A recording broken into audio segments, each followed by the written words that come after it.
You are standing in prayer. Your hands are folded. Your feet are aligned toward the Kaaba. And for one single breath, everything is still. Then it starts. Not a thought exactly, more like static that assembled itself into a voice. Did you turn off the stove? What if she meant something else in that text? You forgot to reply to the email. And underneath it, quieter, uglier. Does any of this even matter? Is anyone listening? You didn't invite it. You didn't summon it. It simply arrived, mid-sujud. At the exact moment you were trying to disappear into remembrance, and it knew exactly where to aim. Most people call this losing focus. They treat it like static on a radio, annoying, meaningless, something to shrug off and move past. It isn't static. It has a name. It has a shape. It has a documented behavior pattern that the Qur'an itself gives you. In a single word, in the very last surah revealed Al-Khannas, the one who retreats, not the whisperer.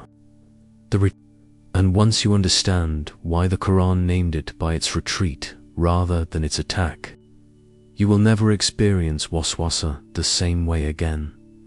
There is a very deep architecture behind this, and it was mapped centuries ago by a scholar who spent his life studying exactly how this creature hunts. His name was Ibn Qayyim al-Jawziyah, student of Ibn Taymiyyah, and one of the sharpest theological minds of the 8th Islamic century. Among his many works is one devoted entirely to this subject, Ighathat al-Lahfan min Masayid al-Shaytan, rescuing the yearning heart from the snares of Satan. It is not a book of scary stories.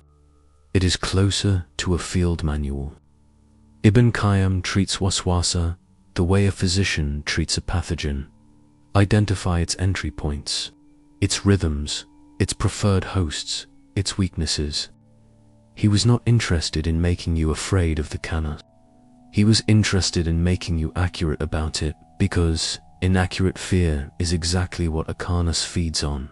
Alongside him stands Fakhar al-Din al-Razi, whose towering Quranic commentary Mufti al-Ghaib closes fittingly with an extended linguistic dissection of this exact word in the final surah of the Mushaf, and Ibn Kathir, in his own tafsir, preserves a detail about this surah most readers skip past entirely. The whisperer named here is not described as singular. It has more than one kind of body. 3 scholars, 3 centuries, 1 shared conclusion. This is not a vague spiritual inconvenience. It is a described, structured, nameable phenomenon, and the Quran spent its final revealed surah making sure you'd know exactly what you were dealing with. What you've been calling intrusive thoughts. Here is the surface version almost every Muslim grows up with. Waswasa is bad thoughts. Random, meaningless, forgettable. You say, Ayudu Billah, you move on. End of story. Look closer at the word, and the surface cracks. Waswas doesn't simply mean whisper, built from a doubled Arabic root. It belongs to a pattern reserved for sounds with no clean beginning or end, a hiss, a rustle, a loop. It is not one thought. It is a texture, something designed to feel like it originates inside your own skull because it has no single, locatable source, and Khannas attached to it in the surah's 4th verse comes from a root, K-H-N-S, meaning to shrink back, withdraw, slink away and reappear elsewhere. It is never used for something that strikes once and leaves. It is reserved for things that retreat and return, in a rhythm, which means the Quran did not name this thing after what it says to you. It named it after what it does around you. Its defining trait, by the very word chosen, is not the whisper. It's the withdrawal. that single shift from the whisperer to the retreater, is the crack in the surface understanding. Because if its core behavior is retreat, something is making it retreat. That something is the real subject of this video. The 4 stations of the Qur'an Qayyim, Al-Razi, and the earliest tafsir literature together. A pattern emerges not from folklore, but a sequence confirmed by the surah's own wording, in 4 distinct stations. The first station is the suggestion of what a Khannas is actually permitted to do to you, and what it is never permitted to do. The second is the retreat, the mechanism that gives it its name, and the exact condition under which that retreat happens, every time. The third is the target, not your mind, as you'd assume, but a far more specific location the surah names directly. The fourth is the multiplication, the moment this stops being a private struggle and becomes a communal, even cosmic, one. Walk through these 4 stations, and the random, intrusive thought you dismissed this morning starts to look like something with an address, a method, and a weakness. Station 1, the Suggs to in here, is the first thing Ibn Qayyim insists you understand, and it will surprise you. The Khannas cannot make you do anything, not force you, not possess you, not override your will. Every classical description of waswasa treats it as exactly what the word says, a suggestion placed at the doorway of your heart. It has no key to that door. It can only knock, hoping you'll open it yourself. This matters, because most people experience an intrusive thought and feel immediately implicated by it, as if the thought itself were a moral failure. A flash of doubt during prayer, a flash of resentment toward someone you love, a flash of something dark and specific that horrifies you the instant it appears. The shame that follows isn't from the thought. It's from believing the thought is you. Ibn Qayyim draws a precise line here, distinguishing Kawata, the fleeting notions that pass through a heart, from irada, the will that actually chooses. A katir is not a sin. It is not even yours, in the sense of authorship. It is closer to a knock at a door you didn't build and don't control who approaches. What is yours, what you are actually accountable for, is only what happens after. Do you open the door or recognize the knock and let it pass? This is not a minor technicality. It is the foundation of Islamic accountability regarding thought. You are not judged for what crosses your mind uninvited. You are judged for what you do with it once it has crossed, which means the very fact that a whisper disturbed you, that it felt foreign, unwanted, at odds with who you actually are, is not evidence of your corruption. It's evidence the door is still yours. Station 2, the Ariti Eratin, now to the word itself. Khannas the retreater describes a creature whose defining trait is that it flees. But flees from what? The Prophet answered this with an image so specific it borders on comic.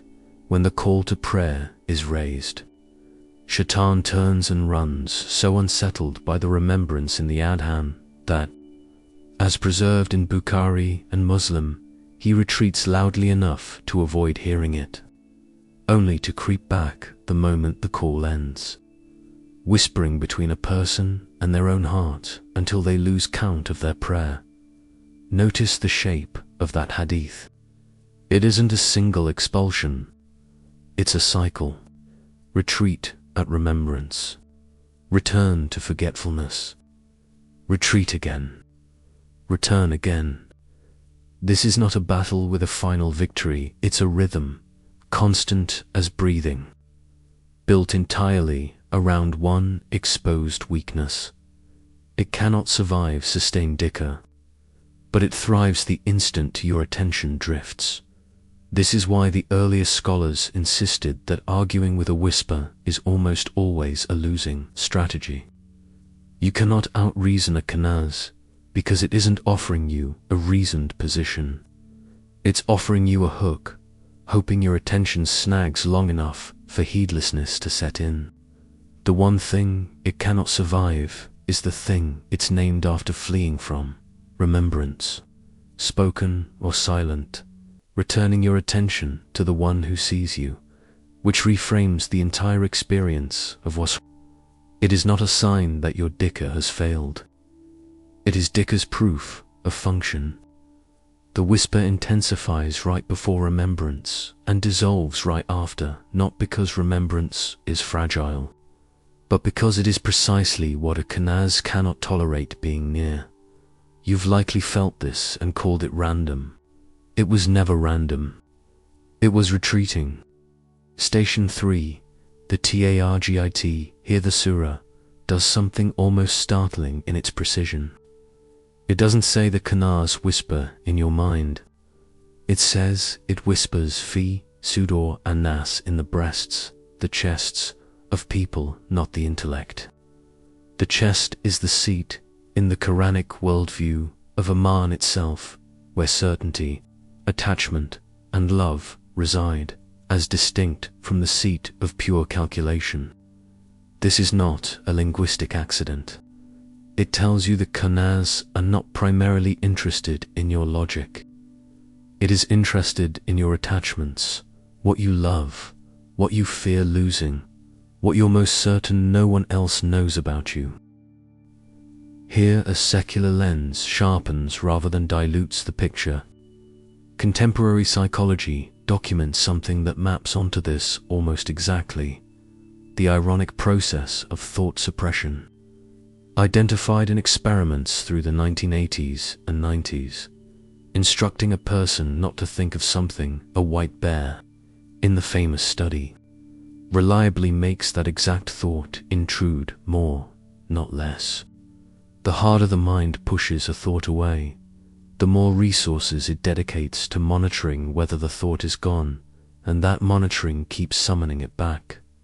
Sound familiar? It is, functionally, the mechanics of a Khannas encounter. Argue with the whisper, suppress it, white-knuckle it into silence, and you widen the door. Ibn Qayyim reached the same operational conclusion centuries before any laboratory did. The answer to a whisper is not combat. It's redirection, occupying the chest with something incompatible with the whisper. Rather than emptying it and leaving a vacancy, the whisper will simply refill. Two traditions, arriving from entirely different directions, one through revelation-anchored diagnosis, one through controlled observation at the same shape of truth. The chest cannot be emptied. It can only be filled with something else. Station 4, the multiplication. The surah's final verse delivers the detail. Almost everyone reads past min al-jinnati wa anas, of the jinn, and of mankind. Read quickly. It sounds like a throwaway clarification. Read slowly. It is one of the most unsettling lines in the entire Qur'an, because it means that Khannas is not exclusively an unseen creature operating apart from the visible world. According to Ibn Kathir and a long line of exegetes before him, some human beings function as Khannas to voices in your actual life that whisper doubt, despair, and heedlessness into your chest with the same rhythm. Approach when you're vulnerable, retreat when you're anchored. Return the instant you drift again. This is the moment the scope stops being personal and turns relational, then communal. The friend who plants a seed of doubt about your marriage and then disappears. The feed that surfaces exactly the content that will make you feel smaller, and retreats the moment you close the app, waiting to resume the instant you open it again. The culture that whispers your faith is embarrassing, outdated, too much, never quite loud enough to argue with directly. None of these announce themselves as Khannas. That is the point of the name. A Khannas, by definition, never confronts you directly. It never stays long enough to be caught. It relies entirely on your forgetting it was ever there. The fight against Waswas was never only a private struggle between you and your own mind. It is a fight against a pattern retreating, returning, opportunistic that moves through unseen suggestion and through other human beings, through culture, through the feed you scroll before sleep. The battlefield the surah describes is not confined to the space behind your eyes. It is every chest in range of a whisper, which, on some day, at some hour, includes everyone you have ever loved. Here is what no one tells you about the Khannas, and it is the hardest station of all. It does not invent your fears. It finds them. A whisperer that operated by pure invention would be easy to defeat. You'd simply recognize the lie and dismiss it. That is not how a Khannas hunts, and Ibn Qayyim is unflinching about this. It studies you. It notices what unsettles your certainty, what wound you haven't finished healing, what love you're most afraid of losing, what version of yourself you're most ashamed might be true, and it whispers in that exact key. Because a whisper that resonates with something already inside you requires almost no effort to sustain, which means the whisper that keeps returning to you, specifically, is not random. It is, in a strange and uncomfortable way, a kind of mirror. Not because the whisper is true. Remember station 1. It can propose, but it cannot compel, and a proposal is not a verdict. But because the frequency it chooses tells you something real about where your chest is currently unguarded, where your certainty has thinned, where your attachment to this world has quietly outgrown your attachment to the one who made it. This is where the video stops being about a creature outside you and starts being about you. Every time a whisper finds purchase, it is not proof you are irredeemably weak. It is a diagnostic. It shows you, with more honesty than you'd volunteer on your own, exactly where your heart has drifted toward heedlessness.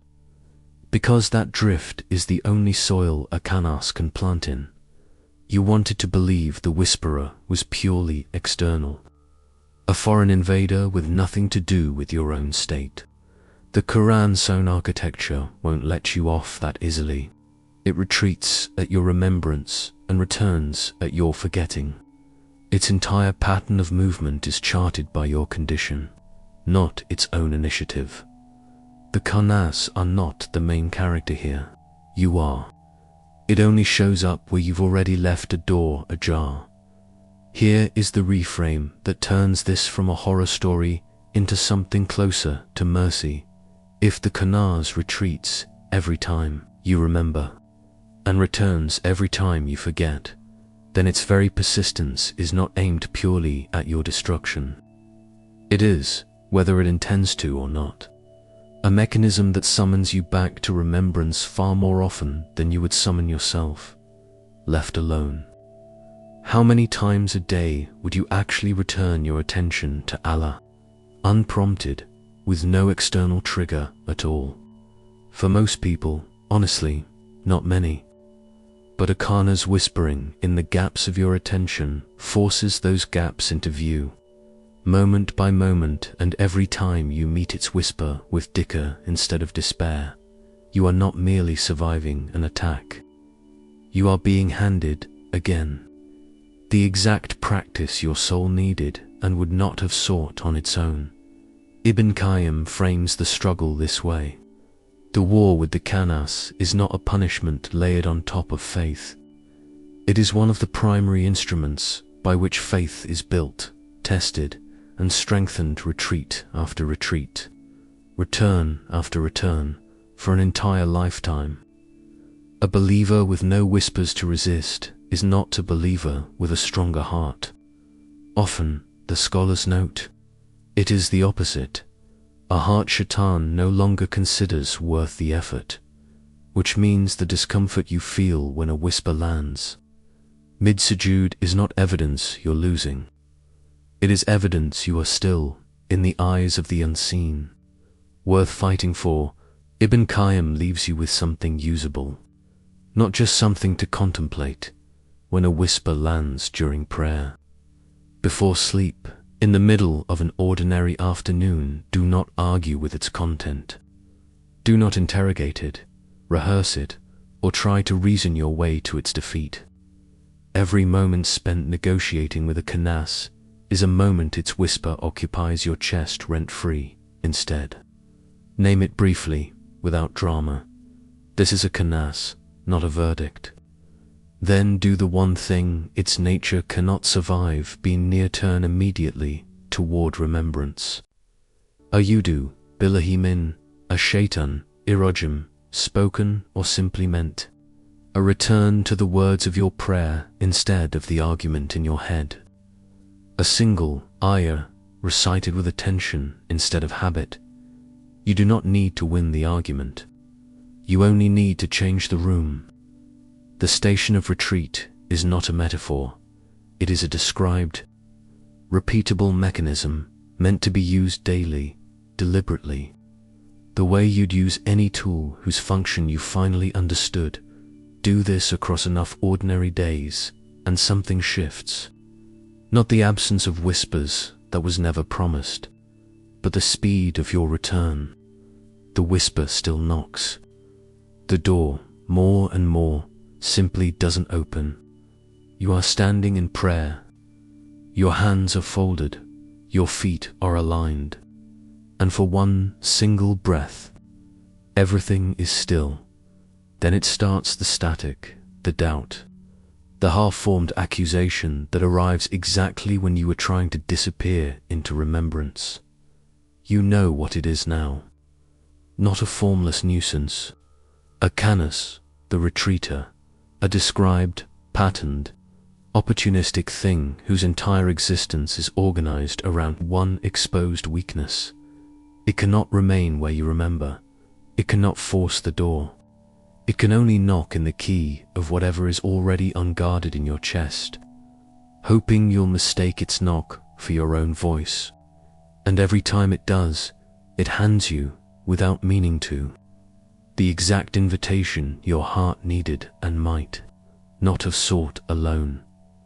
This is the paradox the final surah of the Qur'an leaves you with. Tucked into 3 short verses, most people recite without ever pausing to look closely. The thing sent to pull you away from remembrance becomes, in the hands of a heart that understands it, one of the most reliable summons back to remembrance you will ever receive. You didn't invite the whisper this morning. You never do.